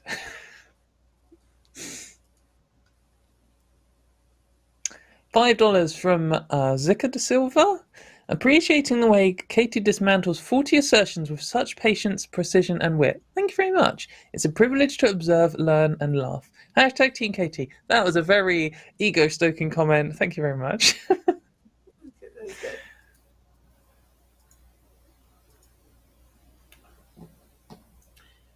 666 from Ray Van Alphen, Team Katy for the media superstar that will be taking over the daily news for coming weeks at least. Yay! Thank you. Are you taking over daily news? Well, hopefully, they'll have me on every day. They got to stop ringing me at like 8 and being like, "Do you want to go on at 8:30?" Because it's quite stressful. I feel that. I'm just saying, when they give you your own show, you could maybe like remember who gave you a show once. I'm just saying. All right, Jimmy, I make a promise on live on this show now. When I get my own LBC radio channel, I will have you on for a guest. I thought you were going to offer me. I was like, I will move to the UK if this is a real promise. I will be there. Next. Oh, it's me. 23.99 euros from Ella Faber. 1 pity point for Team Katy. Thanks a lot, Ella. But also, genuinely, thanks a lot. Very I like donation. that it's spelled like a peach pit.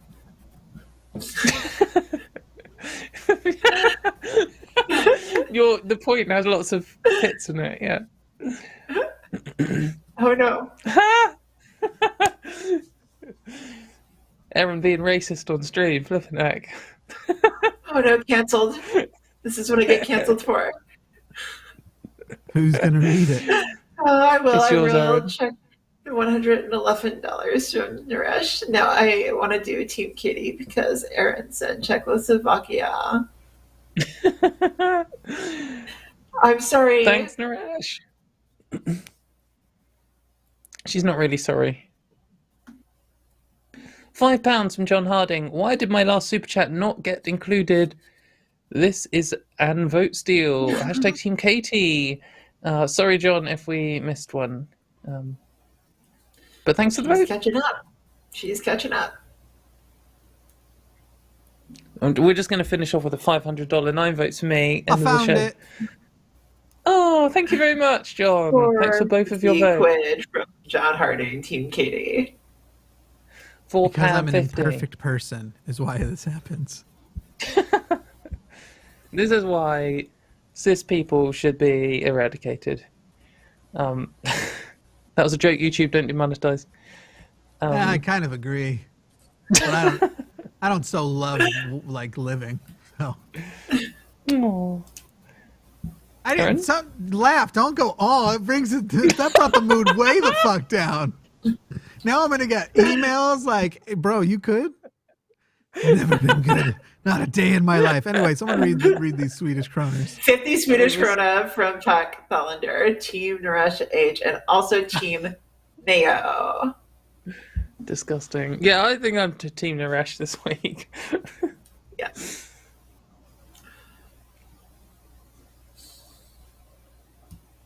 $5 from Alyssa. On a scale of 1 to Dick Van Dyke, how bad is your accent? Was that a comment about Jimmy or about my accent? I draws what I like and I like what I drew. Well, there you go. That was a very good impression of Dick Van Dyke. I don't know what he sounds like. Oh, that was him from Mary Poppins. $4.99 from Claire. Go on. Team Star Wars, and I believe that's me. That's me. You. That's the superior team who's about to win 18-17. Thanks very much, Claire. Oh, that was the last one, I'm afraid. Oh no, Claire, right. You let me down. Right, you've said such a smug thing. Erin, do you want to pick? Do you want to pick the loser's punishment? Do you got an idea? What does Katy have to do? Who do I have to send a tweet to? I think Matt Walsh is a good one. I liked that one. Right, let's go 5 against Matt Walsh. Let's do it. You got I'll to reply to his top 5. I'll reply to his last 5 once I'm off the air. All right, great. I'll be watching. And everyone's got to come like them, though. I will like it. I might even retweet one. Yeah, just one. God. Pick. All right. Thanks everyone for watching the show. Thanks for being a guest, Erin. It was a really good show. It felt like there was loads of information about what's going on in the USA and what's going on in Scotland. Come check out the rest of the shows on this channel, like and subscribe and stuff. Team Katy let me down this week, but we'll do better next time. We'll sort out who's on the show next week. I think it might be Arden and who knows. And then I've invited Josie. So yeah, maybe Josie. It might be Arden and Josie. That'd be a good show. That'd be a cool team. But yeah, thanks for watching everyone, and see you soon. Bye. Oh, usually we usually let the guests plug their stuff before we go. Oh yeah. I'd like last word, Erin. Why don't you tell people where they can find you and Erin, the link to your website's in the description. What should we if you subscribe? Yes, you can follow me on Twitter and on TikTok at Erin in the Morn, and you can also look me up on Substack and subscribe to my newsletter, Erin in the Morning. You definitely should, and you should all go and unfollow me for that betrayal of Erin's social medias. Anyway, go follow Erin. She's amazing. She keeps up to date on everything going on in America, and we'll see you all soon. Bye. Bye.